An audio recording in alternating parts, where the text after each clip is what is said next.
Hello guys, இந்த வீடியோவில் நம்ம என்ன பார்க்க போகிறோம்னா ரோன்ற ஒரு ஃபங்க்ஷன். ஓகேங்களா, இந்த ஃபங்க்ஷனை பற்றி தான் நம்ம பார்க்க போகிறோம். சரி, இது எதில் இருக்கும்? SQL PySpark dot SQL dot ரோவில் நம்ம இம்போர்ட் பண்ணிக்கலாம். ஓகேங்களா, which is represent as a record or a ரோன்னு டேட்டா ஃப்ரேமில் ஒரு ரெக்கார்டாகவோ இதில் ஒரு ரோவாகவோ கன்சிடர் பண்ணிக்கலாம். இதை ரெப்ரசன்ட் பண்ணோம். ஓகேங்களா, one can create a row object by using named argument. இதுவும் அந்த நேம்டு ஆர்குமெண்ட்னா என்னன்னு நான் உங்களுக்கு எக்ஸாம்பிளோட சொல்கிறேன், புரிஞ்சுக்கிறோம். இந்த ஞாபகம் வச்சுங்க, using named argument or create a custom row like a class. Named ஆர்குமெண்ட்டும் கிளாஸையும் ஞாபகம் வச்சுங்க. எப்படி கிரியேட் பண்ணுறோன்றத ஒரு எக்ஸாம்பிளாக சொல்லிடுறேன். சரி, ஃபஸ்ட்டு என்ன பண்ணலாம், ஒரு ரோ ஒன்றுன்னு வச்சுப்போமா. எப்படி க்ரியேட் பண்ணணும்? ரோன்றது என்னன்றதை பாருங்கள். ரோ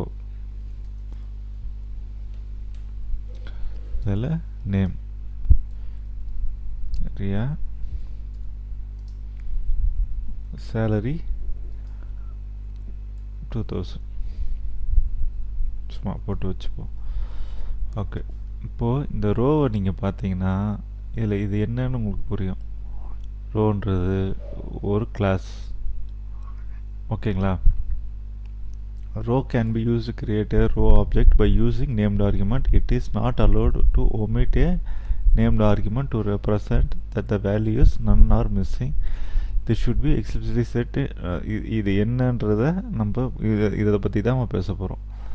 ஓகேங்களா, ரோ எதுக்கு யூஸ் ஆகும், ரோனா என்ன. ஓகே, இப்படி தான் ரோ க்ரியேட் பண்ணணும். ஓகேங்களா, ஸோ நான் என்ன பண்ணுறேன், ரோ 1 ரோ 2ன்னு க்ரியேட் பண்ணுறேன். எக்ஸாம்பிள் வச்சு பார்த்தா கொஞ்சம் ஈஸியாக இருக்கும். ஓகேங்களா, ரோ 2ன்னு க்ரியேட் பண்ணுறேன். இந்த ரோ 2க்கும் ஓகே பேரை மாற்றிப்போம்.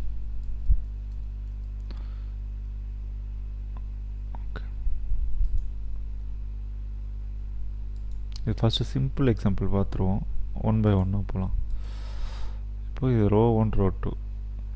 ஓகேங்களா, இப்போது ஒரு டேட்டா இதில் ரோ 1 ரோ 2வையும் ஒரு லிஸ்ட்டில் வச்சுருக்கேன். இந்த ஆப்ஜெக்ட் ஆக்சுவலாக இது ஒரு class.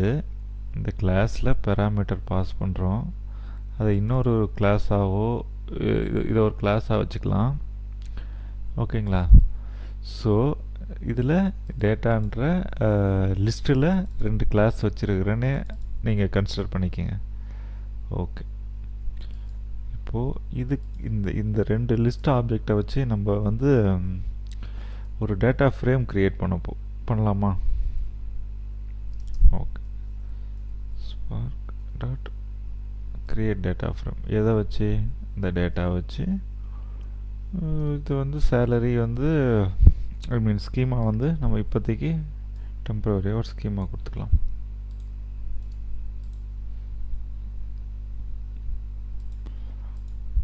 Okay, so df dot show.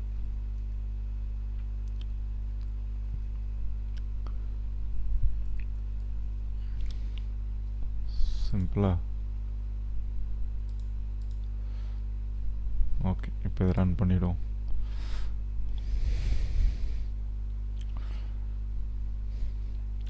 ஒன்றும் இல்லை, இது ஒரு கிளாஸு, இது பேராமீட்டரு, அதுக்கு இன்னொரு கிளாஸ் க்ரியேட் பண்ண மாதிரி இது. அதுக்கு அந்த ரெண்டையும் சேர்த்து லிஸ்ட்டில் வச்சுருக்கேன். அந்த லிஸ்ட்டை யூஸ் பண்ணி ஒரு டேட்டா ஃப்ரேம் க்ரியேட் பண்ணி அந்த டேட்டா ஃப்ரேமை ஷோ பண்ணுறேன். அதுக்கு 2 ஸ்கீமா கொடுத்துருக்கேன். ஒன்றுக்கு நேமு, இன்னொன்றுக்கு அதாவது காலம் நேம் கொடுத்துருக்கேன். இந்த மாதிரி கொடுத்தா ஸோ இது எப்படி பிரிண்ட் ஆகும்னா, நேம், 2வது காலம் சேலம்னு இருக்கும். ஃபஸ்ட்டு நேமில் 2 ரெக்கார்டு இருக்கும், இதுலேயும் 2 ரெக்கார்டு இருக்கும். ஸோ 2 ரோ இருக்கும். ஓகேங்களா, நேம் சேல் ரியா சும்மா 2000. ஓகே, சரி, இதை பிரிண்ட் பண்ணி பார்ப்போமா? அதாவது சாதாரண பிரிண்ட் ஃபங்க்ஷன் இப்படியும் பண்ணலாம். பாருங்கள், இந்த பிரிண்டில் இங்கே இங்கே போடணும், நம்ம இங்கேயே வச்சுக்கலாம். பிரிண்ட் பண்ணி பார்க்கணுன்னு ஆசைப்பட்டிங்கன்னா ரோ 1 இது 0, ஓகேங்களா. ப்ளஸ்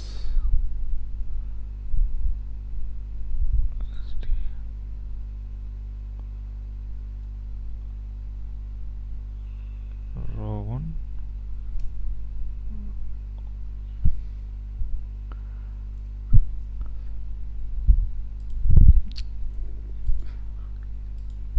புரியுதுங்களா. இப்போ என்ன பிரிண்ட் ஆகும்னு தெரியுதா? ரியா ப்ளஸ் இந்த 2000 தான் நான் பிரிண்ட் பண்ணியிருக்கேன். எங்க இது டேட்டா ஃப்ரேமில் இல்லை, தனியாக. ஏன் நான் இதை இப்போ உங்களுக்கு பிரிண்ட் பண்ணி காமிச்சேன்னா, இங்கே பாருங்கள் இண்டெக்ஸ் போட்டிருக்கேன். இது ரோ ஆஃப் 0, இது ரோ ஆஃப் 1.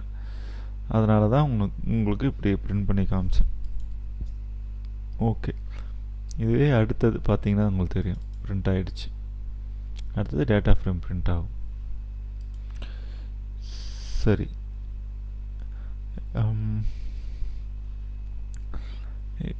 இப்போ அடுத்தது பார்த்தீங்கன்னா இந்த நேமே தேவையில்லை, அதாவது இந்த நேம் சேலரியே தேவையில்லை. உங்களுக்கு இன்னொரு செட்டு நான் காப்பி பண்ணி போடுறேன், அதை போட்டு நான் எக்ஸ்பிளைன் பண்ணுறேன். டைம் எக்ஸ்ட்ரா ஆகிடும் இல்லைன்னா.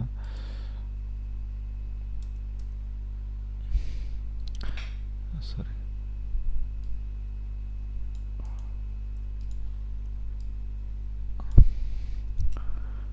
இப்போ பார்த்தீங்கன்னா இப்போ இதில் ரோ 3 இருக்குது. என்ன பாருங்கள், இதில் இந்த நேமும் சேலும் இல்லாமல் வேல்யூஸ் மட்டும் நான் கொடுத்துருக்கேன்.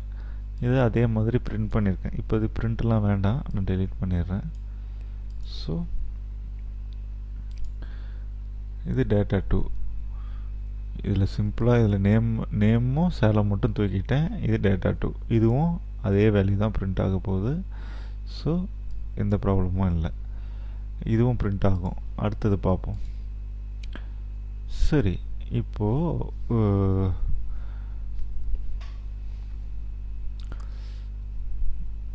இந்த நேம்டு ஆர்குமெண்ட்னு சொன்னோம் இல்லைங்களா, நேம்டு ஆர்குமெண்ட்டும் அப்புறம் create a custom row like class, அது ரெண்டு தான் இப்போ பார்த்துட்ருக்கோம். இது கிட்டத்தட்ட ரோன்றது ஒரு கிளாஸு, அதுக்கு இப்படி யூஸ் பண்ணுறதுனால இதையும் ஒரு கிளாஸாக நம்ம கன்சிடர் பண்ணிக்கலாமா? ஓகே,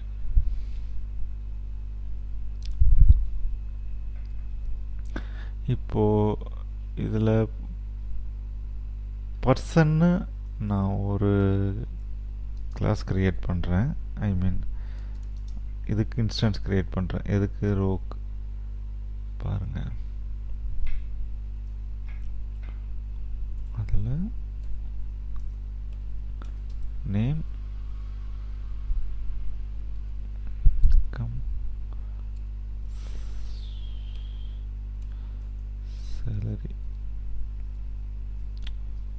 இப்போது இந்த கிளாஸ்க்குள்ளே 2 பேராமீட்டர் பாஸ் பண்ணுறோம், ஓகேங்களா. அதை பர்சன்னா நான் ஒரு கிளாஸாக வச்சுருக்கேன். இப்போது இந்த இதுக்கு P1 சொல்லி நான் ஒரு ஆப்ஜெக்ட் க்ரியேட் பண்ணுறேன், பர்சன். இதில் 2 பேராமீட்டர் நான் பாஸ் பண்ணுறேன். இதை நான் திரும்ப எக்ஸ்பிளைன் பண்ணுறேன், பாருங்கள். ஓகே, இதே தான் ஆர்குமெண்ட்ஸ். இந்த பர்சனுக்குள்ளே ஆர்குமெண்ட்ஸ்னு வந்துச்சு பாருங்கள். இந்த பர்சன் எது? இந்த ரோவோடைய இன்ஸ்டன்ஸ். இப்போது இதே மாதிரி P2க்கும் எத்தனை வேணால் க்ரியேட் பண்ணலாம். புரிஞ்சிச்சிங்களா? இதே தான் திரும்ப அந்த இப்போ இந்த P1 P2வையுமே நம்ம ஒரு டேட்டா ஃப்ரேம்குள்ளே இந்த டேட்டாவுக்கு பதில் கொடுத்துக்கலாம். இது என்னவா ஆக்ட் ஆகும்? இது வந்து கன்ஸ்ட்ரக்டர், ஐ மீன் இந்த கிளாஸுக்கு கன்ஸ்ட்ரக்டர் க்ரியேட் பண்ணும்போது, இந்த ஆப்ஜெக்ட் க்ரியேட் ஆகும்போது இதை கால் ஆகிடும். அப்போது 2 பேராமீட்டரோடு போகும். அது அவ்வளோதான். இதில் தெரிஞ்சுக்க வேண்டியது அவ்வளோதான். சரி, இப்போது நான் என்ன பண்ண போகிறேன், P1 அண்ட் P2, இந்த P1ஐயும் இந்த P2வையும் வச்சு F4ன்னு சொல்லிட்டு ஒரு டேட்டா ஃப்ரேம் க்ரியேட் பண்ண போகிறேன். இதில் உங்களுக்கு வேல்யூ மாற்றணுன்னாலும் மாற்றிக்கலாம்.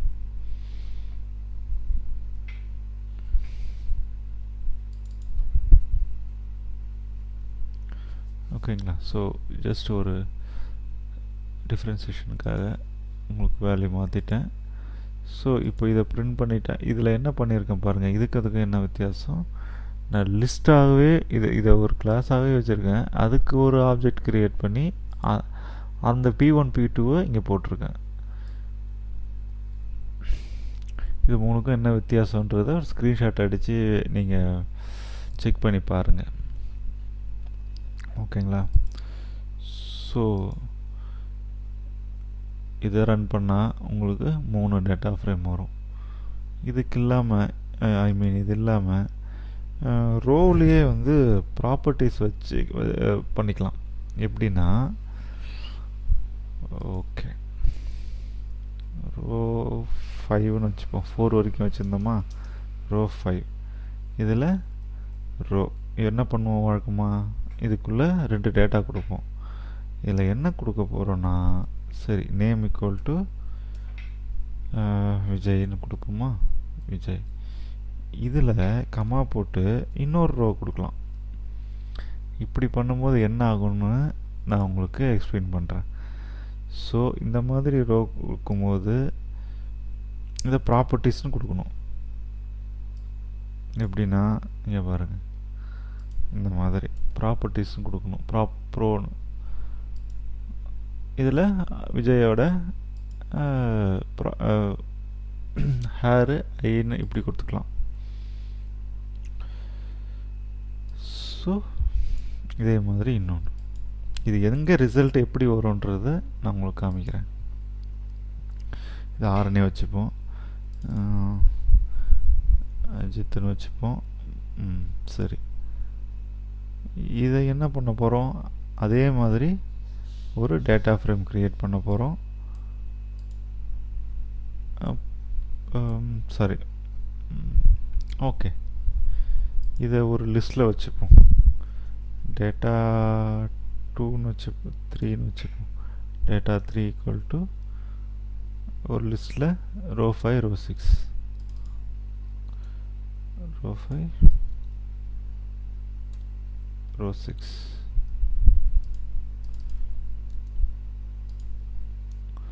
இப்படி வச்சிட்டோம்னா உங்களுக்கு இதை வச்சு நம்ம வழக்கம் போல் ஒரு டேட்டா ஃப்ரேம் க்ரியேட் பண்ணிக்கலாம். எப்படி, இதில் உங்களுக்கு ஆல்ரெடி தெரிஞ்ச மாதிரி தான் 5. இதில் டேட்டா ஃப்ரேம் டேட்டா, இதுக்கு ஸ்கீமா வேண்டாம். ஓகே, அப்போது இந்த 4 ரன் பண்ணி பார்த்தீங்கன்னா உங்களுக்கு இதோட டீட்டெயில் தெரியும். அதாவது இது எப்படி டிஸ்பிளே ஆகுது, இந்த சாரி இங்கே 5 போடணும்ல, இது எப்படி டிஸ்பிளே ஆகுதுன்றத வச்சு நம்ம ஒன்று ஒன்றா பார்ப்போம். இது ரொம்ப சிம்பிளான கான்செப்ட் தான். ரோன்றது ஒரு கிளாஸு, அதுக்கு அதை வச்சு எப்படி அதை வந்து ரெக்கார்டாகவும் இல்லை ரோவாகவும் ஒரு டேட்டா ஃப்ரேமாக எடுத்துக்கலாம். ஒரு டேட்டா ஃப்ரேமில் ஒரு ரெக்கார்டாகவும் ரோவாக எடுத்துக்கலாம். அதை வச்சு எப்படிலாம் நான் டேட்டா ஃப்ரேம் க்ரியேட் பண்ணுறேன், எப்படி பிரிண்ட் பண்ணுறேன்றது தான் இப்போ நம்ம பார்த்துட்ருக்கோம். உங்களுக்கு கடைசியாக இந்த ரோக்குள்ளவே இன்னொரு ப்ராப்பர்ட்டி, அதாவது இன்னொரு ரோ, இதை எப்படி நான் சொல்கிறதுன்னா, ஆல்ரெடி நம்ம அதை அரேயில் பார்த்துருப்போம். எப்படின்னா இங்கே பாருங்கள், ஒரு டுப்புள்குள்ளே இது ஒரு ஸ்ட்ரிங்கு, இது ஒரு அரே. அந்த மாதிரி தான் ரோக்குள்ளே இது ஒரு ஸ்ட்ரிங்கு, இது ஒரு ரோ, ரோக்குள்ளேயே ரோ, நெஸ்டட் ரோ. பார்த்தீங்கன்னா உங்களுக்கு எப்படி உங்களுக்கு இதில் பிரிண்ட் ஆச்சோ, டிக்ஷனரியில் பிரிண்ட் ஆச்சோ, கீ வேல்யூ மாதிரி, அது அந்த மாதிரி இதுலேயும் ஸ்கர்லி பிரேசஸோட உங்களுக்கு பிரிண்ட் ஆகிடும். இது ப்ரோ இங்கே கொடுத்ததுனால இங்கே இந்த மாதிரி வருது. சரி, இதை மாற்றி பார்ப்போமா.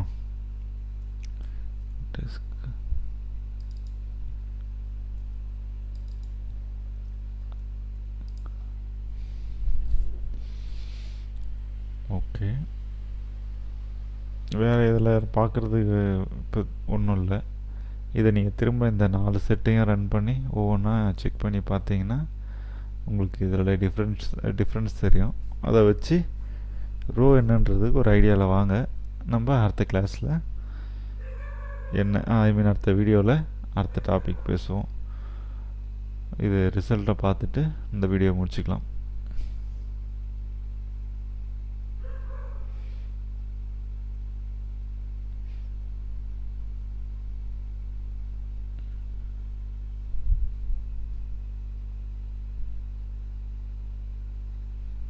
இந்த நேம்ஸ் எல்லாம் இது. ஓகே, அப்போ நீங்கள் பேர் என்னன்னு வச்சுக்கலாம். அதோட ப்ராப்பர்ட்டிஸ்ன்றதுக்காக நீங்கள் இது ரெண்டையும் நான் ரிமூவ் பண்ணி பார்க்கணும் நினச்சேன். இருங்க, அப்படி பண்ண முடியல. ஓகே, ஸோ இதான் சின்டாக்ஸ். ஒரு ரோக்குள்ளே ஒரு ரோ வேணும்னா இப்படி தான் இருக்கணும். அந்த 2 ரோவையும் வச்சு டேட்டா ஃப்ரேம் க்ரியேட் பண்ணி ஷோ பண்ணிட்டேன். Thanks guys. இதை ஒரு தடவை ரன் பண்ணி பாருங்கள். நான் கோடெல்லாம் உங்களுக்கு டிஸ்கிரிப்ஷனில் தரேன். வேறு ஏதாவதுனா அடுத்த கிளாஸில் பார்ப்போம். தேங்க்யூ.